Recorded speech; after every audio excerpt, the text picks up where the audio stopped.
சோமு அப்படின்னு ஒரு கிருஷ்ண பக்தர் தன்னோட மருந்து விற்பனை நிலையத்தில் ஒரு அழகிய கிருஷ்ணரோட திருவுருவப்படத்தை வச்சிருக்கிறார். தினமும் அவரை வழிபட்ட பிறகுதான் வியாபாரத்தையே துவக்குவார். சோமுவோட மகன் கௌதம், அவன் கடவுள் மீது நம்பிக்கையற்றவன். தன்னோட இறுதி காலத்தில் சோமு மகன்கிட்ட, கௌதம், உனக்கு என்ன பிரச்சனை வந்தாலும் கிருஷ்ணர்கிட்ட முறையிடு, அவர் உன்னை காத்தருள்வார் அப்படின்னு சொல்கிறார். சில நாட்களில் சோமு மரணம் அடைகிறார். மருந்து கடையை கௌதம் நல்ல முறையில் நடத்திட்டு வர்றான். ஒரு நாள் இரவு நேரம், கடும் மழை பெய்து மின்சாரம் இல்லை.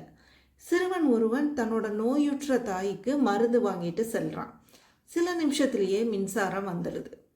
கௌதம் அன்னைக்கு மாலையில் தம் வீட்டுக்கு எடுத்து செல்றதுக்கு அந்த மேஜையில் வீட்டில் எலி தொந்தரவு நிறையா இருந்தனால எலி பாஷான மருந்து பாட்டில் ஒன்று வாங்கி அந்த மேஜையில் வச்சுருந்தார். அது இல்லாமல் இருக்கிறத பார்த்துட்டு திகைத்து போயிட்டார்.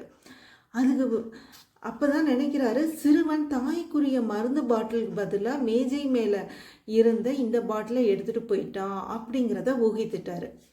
இருட்டில் தாய்க்குரிய மருந்து அப்படின்னு சொல்லி இந்த பாட்டிலை எடுத்துகிட்டு போயிட்டானே அப்படின்னு சொல்லி என்ன நடந்திருக்குமோ அப்படின்னு மனம் பதறாரு, கலங்கிட்டாரு.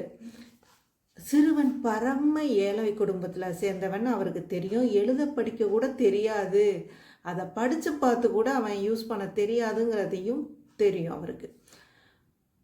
அப்போ தான், மகனே, நீ கிருஷ்ணர்கிட்ட உன் பிரார்த்தனையை கூறுவாயாக அப்படின்னு சொல்லி தன்னோட தந்தையோட குரல் ஒலிக்கிறது மாதிரி கௌதம் உணர ஆரம்பிக்கிறான். உடனே கிருஷ்ணர் முன்னால் சென்று, பிரபுவே, தாங்கள் இருப்பது உண்மையானால் எலி மருந்தால் எவருக்கும் தீங்கு ஏற்படக்கூடாம காத்து அருளுங்க அப்படின்னு சொல்லி மனம் பதைக்க வேண்டான். கொஞ்ச நேரத்தில் அந்த சிறுவன் கௌதமன் கடைக்கு ஓடி வரான். அண்ணா, உங்கள்கிட்ட வாங்கின மருந்து என் அம்மாவுக்கு கொண்டுட்டு போகிறப்ப சேற்றில் விழுந்துட்டேன். அப்போ நானும் பாட்டிலும் விழுந்து உடஞ்சிருச்சு. என்னால் மருந்து அம்மாவுக்கு கொடுக்க முடியல, அதனால் எனக்கு இன்னொரு பாட்டில் கொடுங்க அப்படிங்கிறான். கௌதமோட கண்களில் வியப்பும் மகிழ்ச்சியும் கண்ணீரும் நிறைஞ்சிருச்சு.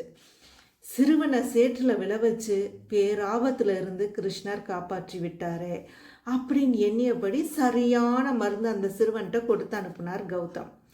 இந்த பிரபஞ்சத்தை ஒருத்தர் ஆட்டி வைக்கிறார். அவரை கடவுள், ஈடு இணையற்றவர், எங்கும் நிறைந்துள்ள தெய்வ சக்தி, பேராற்றல், பேரறிவு, இப்படி பல வார்த்தைகளால் குறிப்பிடுகின்றனர். அவரே என் வழித்துணை, நான் அவரிடம் பிரார்த்தித்தது வீண் போகவில்லை என்று கௌதம் உணர்ந்து கொண்டான்.